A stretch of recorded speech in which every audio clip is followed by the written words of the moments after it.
तो गाते को आंजम के अमुन जे चे लेका लिठुर रहाते को रुएआ केसियो को रुएआ केसियो को दबावेआ ओताएआ को तीना लिठुर रहा नुकुआ लिठुर रहा आंजम काते केसियो दबाव आंजम काते अकोय नुकुआ डहार ते बाय ताड़ामा मेनखान नुकु डहार जहां को उदु अबुन कना ओना दो मेन दाड़े अबुन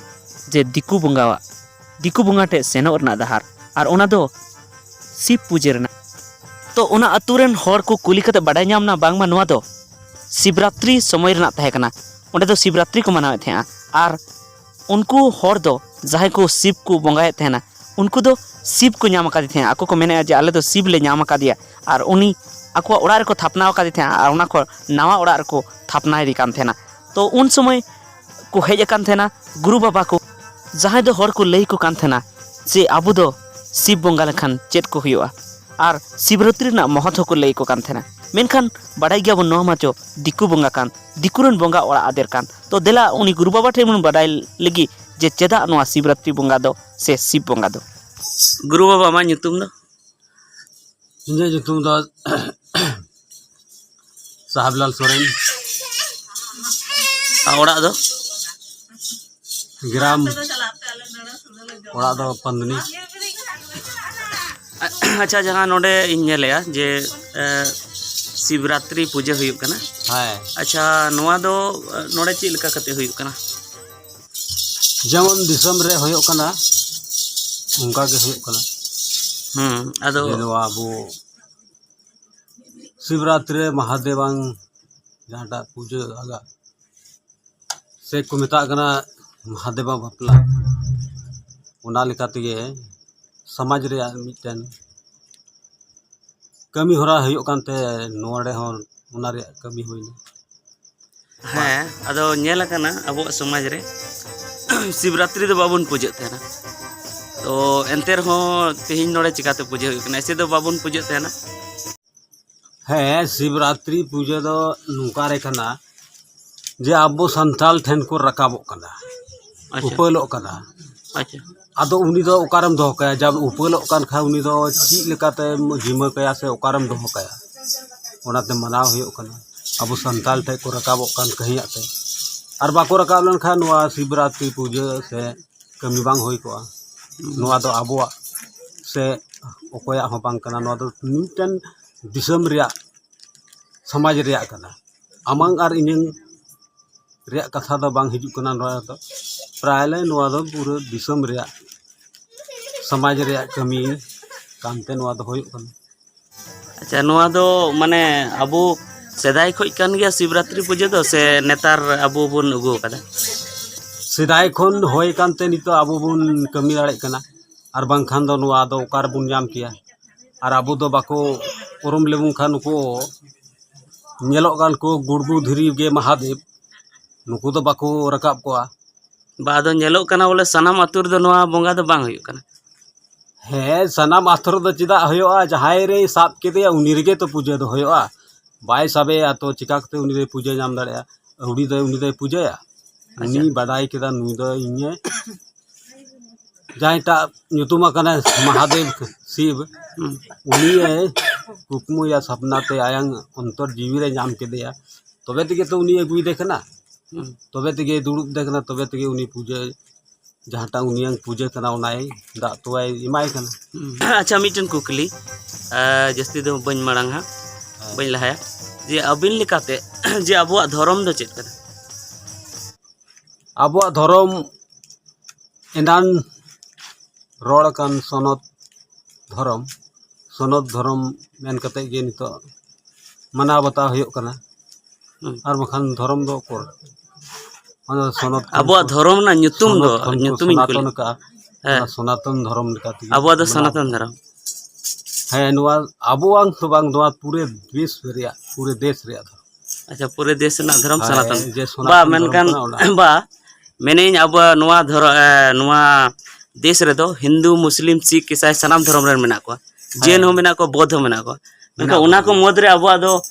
ओकाटा धर्म से आरो जुदे के तबना अबो धर्म उकुर दो बांग बड़ायो कनी कहीं आते बइन मेन दाड़े कना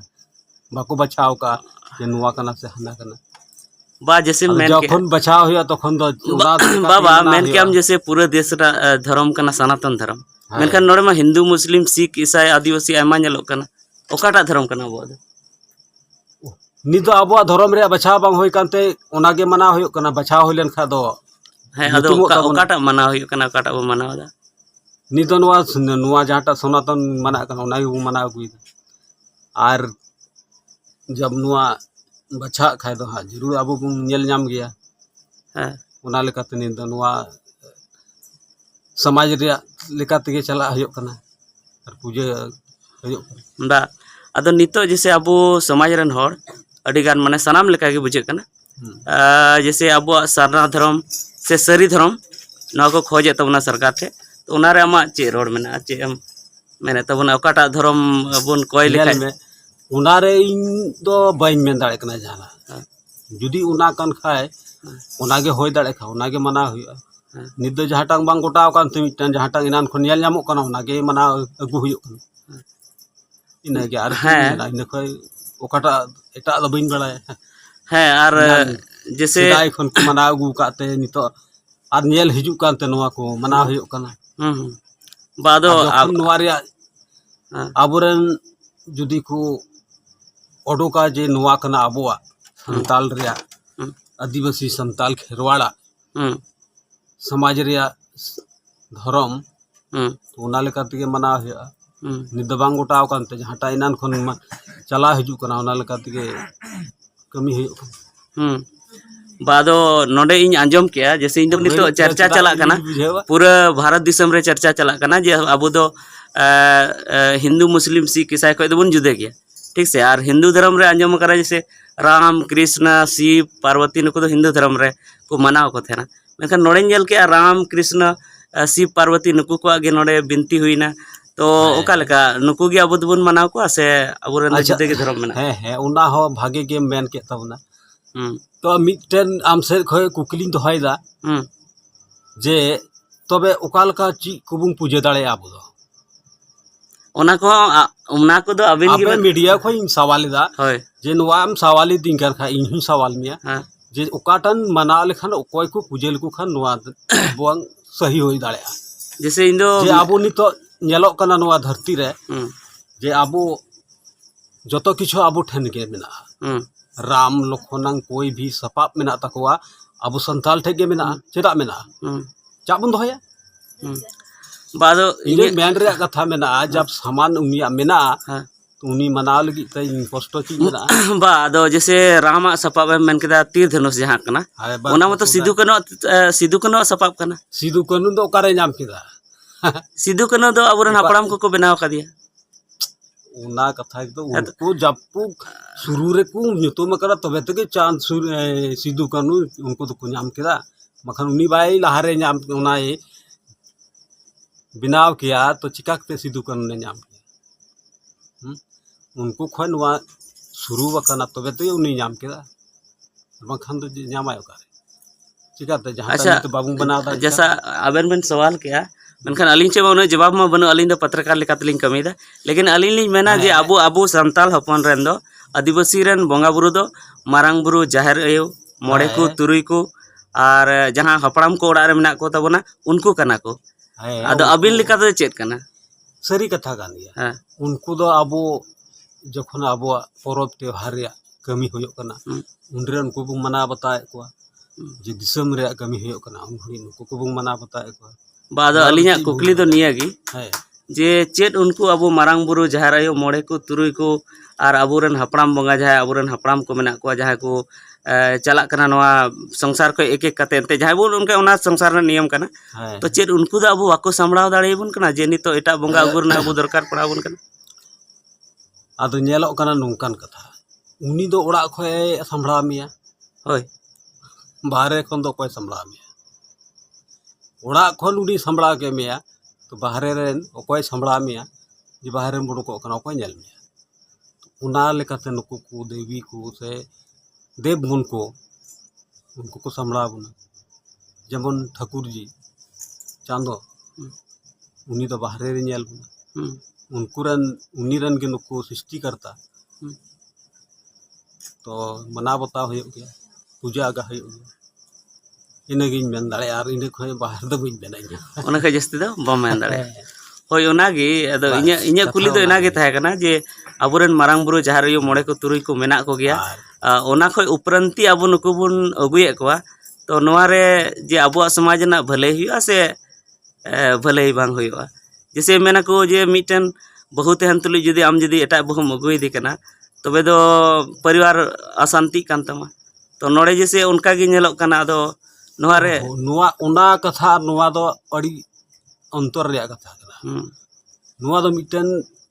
रक्षा जे अपनार अबुआ जे दुख कष्ट रे मिटन समाधान रे कथा कना नोआ दो बहु रे सवाल दो अलग बिना मेटल अलग गया नोआ दो मिटन अपनार शांति रे पूजा होयो कना और कोई जहाँ टंग अच्छा विरोध रे कथा के बा बा विरोध ना सवाल कथा के बा मिटन सवाल खुद को पूजे गुए ते नोआ तो मिटन सवाल जैसे नित बना जिनिस तो बांग कना मिटन सवाल जे अबो आदिवासी जुदा धर्म जुड़ बन खजो कना बन जुदा धर्म कोड बन खजो है कोड को से अबिन बाबिन खजो कना बा मिटन जुदा लेखा ओना मिटन अड़ी नपाय गे होयो होय आदो ओना दो मिटन हिंदू नितम मेनकन हिंदू होय नोआ जुदी मिटन पिए तहन खान दो अबो दो उन तगे बुन चला कना हिंदू तगे होय आदिवासी हम मिटन हिंदू गे लेखा आदो जुदी बिगार ले लेखा दो आदो संथाले होय आदो ओना गी अली ली मेना जुदी जैसे सरना ओना होय ओना गी सरम धर्म सरना आदो औरी ओना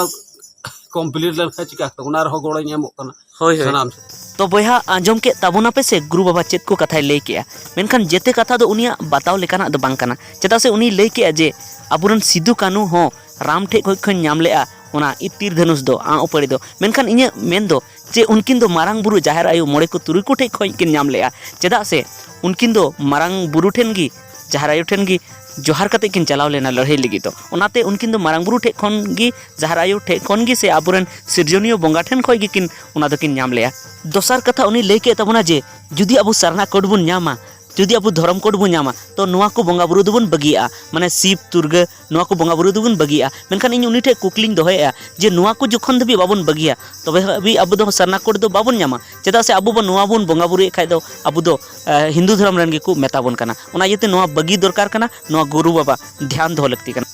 ओनातेम गुरु बाबा मेन के तबना जे शिव गी मारांग बुरु कनाय मेनखान नोआ कथा हो गलती गिताया नोआ कथा हो भूल गिताया चेदा से जुदी शिव मारांग बुरु बुन मेताया तो अबुआ मारांग बुरु थान रे अबुआ मारांग बुरु रे शिव मंदिर बनाव कते को पेरेजा और अबु दो आरो बन एड़ेचवा नितमा जैन धर्म वाला ठे बन एड़ेचो कान गी और हिंदू धर्म वाला ठे बन एड़ेचवा मा तबे तिया वीडियो दो इनेगी मा सनाम कोगी मुचेत जोहार।